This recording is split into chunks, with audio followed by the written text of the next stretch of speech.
महाराष्ट्र के नए राज्यपाल जिष्णुदेव वर्मा, हम आदत से विष्णु नाम जानते हैं और विष्णु स्वाभाविक लगता है। ये जिष्णु कहां से आया और जिष्णु का मतलब क्या है? तो मैंने, स्वाभाविक है, हर एक चीज अपने को थोड़ी मालूम रहती है, अपने को भी लोगों को पूछना पड़ता है, गूगल का आधार लेना पड़ता है। तो मैंने गूगल का आधार लिया, चैट जीपीटी को सवाल पूछे कि भाई ये जिष्णुदेव वर्मा, इनका मेरे को इतिहास बताओ, इनके बारे में कुछ ऐसी जानकारी दो जो अभी पेपर में तो नाम आया है। पहले वो देवव्रत थे, वो गुजरात के थे असल में, और एडिशनल यहाँ का कारोबार महाराष्ट्र का संभालते थे। उनको कोई इंटरेस्ट नहीं था, वो गुजरात में ही ज़्यादा रहते थे, कभी कभार आते थे महाराष्ट्र में, कोई साइन बिन करना होगा तो। बाकी उनका कोई कंट्रीब्यूशन भी नहीं था, निगेटिव भी नहीं, पॉजिटिव भी नहीं। मगर अभी ये जिष्णुदेव वर्मा जो आए हैं, वो अभी यहाँ पे फुल टाइमर है, पार्ट टाइम जॉब नहीं कर रहे, टाइम पास नहीं करने आए हैं, फुल टाइम आए हैं। और ये खबर जो है, ये कुछ लोगों के लिए अच्छी है, कुछ लोगों के बुरी है। ये मैं किस आधार पर कह रहा हूँ? नहीं, मुझे उनको जानने वाला कोई मिला नहीं। मैंने 2-4 पॉलिटिशियंस को बोले हमने भी ये नाम आज जब पब्लिश हुआ है तभी पढ़ा है, इसके पहले हमको उनके बारे में कोई जानकारी नहीं है। तुमको है क्या? मैं बोला मैं गूगल और चैट जीपीटी को और एआई को पूछ रहा हूँ, वहाँ से थोड़ी मिल रही है, उसके पर मुझे भी नहीं है। तो बोले तेलंगाना में थे, इतना मालूम है, और तेलंगाना में कांग्रेस की ये है, सत्ता है।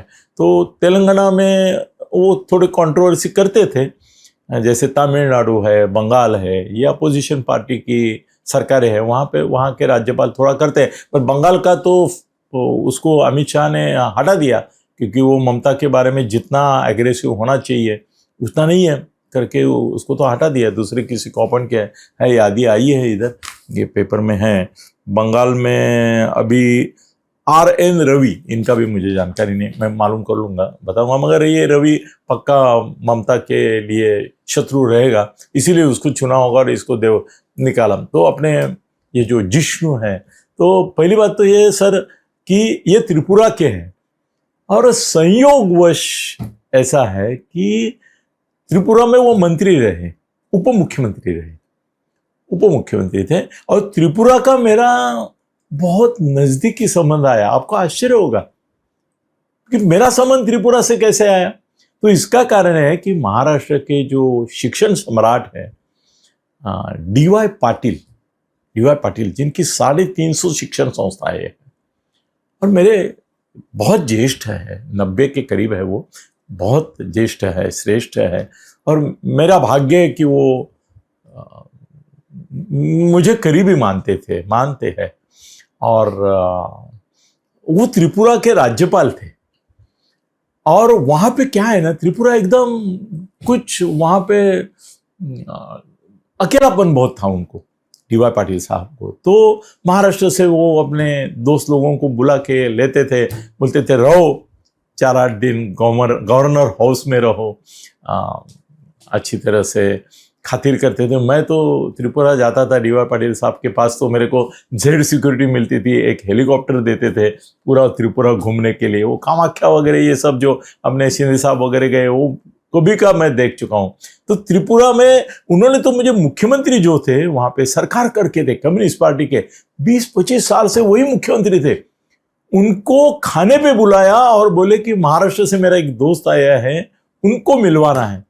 मैं हैरान हो गया जब वो उनको निमंत्रण दिया, और सरकार भी एक आम आदमी जैसा मुख्यमंत्री थे, वो आ गए और उन्होंने मुझे इंट्रोड्यूस किया कि ये मेरे महाराष्ट्र से आए हुए पत्रकार मित्र हैं, मैं चाहता था आप उनसे मिलो वगैरह। और मुख्यमंत्री त्रिपुरा का खाना खाने के लिए DY पाटिल साहब राज्यपाल जो थे उनके घर आया मुझे मिलने के लिए। इससे भाग्य क्या हो सकता है? मगर वो DY पाटिल, उनके ऊपर मैं वीडियो बनाऊंगा ना, आप चकाचौंध रह जाएंगे, और क्या बात है, कितना अपनापन। वो छोड़ो, तो त्रिपुरा में मैं जब गया था तब मैंने वहाँ देखा था, उस समय तक मतलब DY पाटिल साहब जब तक थे तब तक वो वहाँ पे कम्युनिस्ट पार्टी की सरकार चलती ही आ रही थी।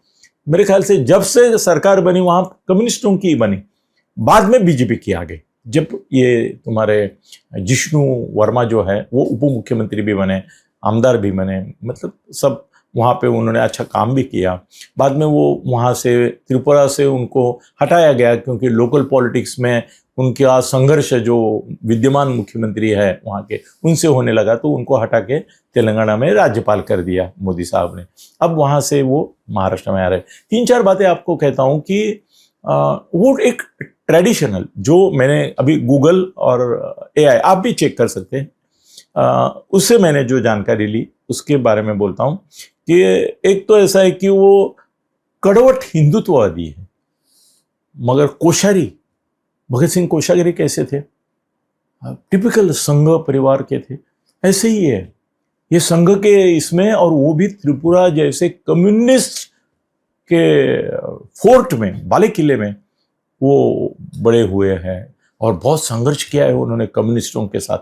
तो जो कम्युनिस्ट धारा है, हम जिसको लेफ्ट अलाइनमेंट बोलते हैं, वामपंथीय लोग हैं, उनसे इनकी पहले से दुश्मनी है। तो महाराष्ट्र में वामपंथीय लोग ज़्यादा करके पुरोगामी कहलाते हैं, खुद वामपंथी नहीं बोलते, वो पुरोगामी बोलते हैं। पुरोगामी विचार, पुरोगामी आचार, पुरोगामी आचार संहिता, पुरोगामी आंदोलन, ये सब जो लोग हैं, तो उनके लिए ये खतरे की घंटा है, एक खतरनाक है, क्योंकि वो ही hates by heart left alignment, left philosophy, leftist parties. तो इनका एक वैशिष्ट्य जो कहीं नहीं आया है मगर मुझे मिला इसमें, वो ये है। और त्रिपुरा की पार्श्वभूमि पर ये स्वाभाविक है उनका लेफ्ट के खिलाफ होना। तो महाराष्ट्र के ये जो लेफ्टिस्ट है उनके लिए जिष्णु जी का आना, अच्छा जिष्णु ये जो शब्द है ना, ये त्रिपुरा में जिष्णु शब्द विष्णु को ही यूज होता है, तो वो विष्णु शर्मा ही है, मगर वो त्रिपुरा में उनका नाम जिष्णु है, तो उसका भी आप चिंता मत करो, वो विष्णु ही है। जिष्णु त्रिपुरा भाषा में उनका प्रोनाउंसिएशन होता है। तो दूसरी बात उनके बारे में ऐसी है कि वैसे वो बूढ़े बूढ़े नहीं, हमारे कोशेरे बिचारे थके हुए लोग आते थे, ये अभी वैसे तंदुरुस्त आदमी है। और आपको जानकारी जो गूगल से मुझे मिली, वो अच्छे लेखक है, अच्छे कवि है, अच्छे वक्ता है।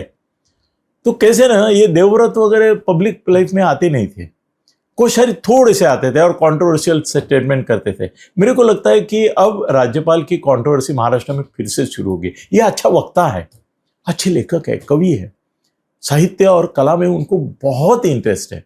तो महाराष्ट्र के जो कलाकार है, लेखक है, उनके लिए ये अच्छी खबर है कि एक लेखक, कवि, साहित्यिक राज्यपाल बने हैं। और हो सकता है कि अच्छा वक्ता होने के कारण, बीजेपी के, आरएसएस के जुने कार्यकर्ता होने के कारण उनको बुलाया जाएगा। और आप भी बुलाओ उनको, आप भी उनके अनुभव करो, व्याख्यान बहुत सुंदर देते हैं, ऐसा गूगल ने लिखा है। तो मुझे ऐसा लगता है कि एक खतरनाक आदमी भगत सिंह कोश्यारी के बाद महाराष्ट्र में राज्यपाल करके आए। जिष्णु वर्मा जी का हम हमारी ओर से स्वागत करते हैं और सोचते हैं, चाहते हैं कि महाराष्ट्र में वो अपना एक पदचिन्ह कायम करें। धन्यवाद।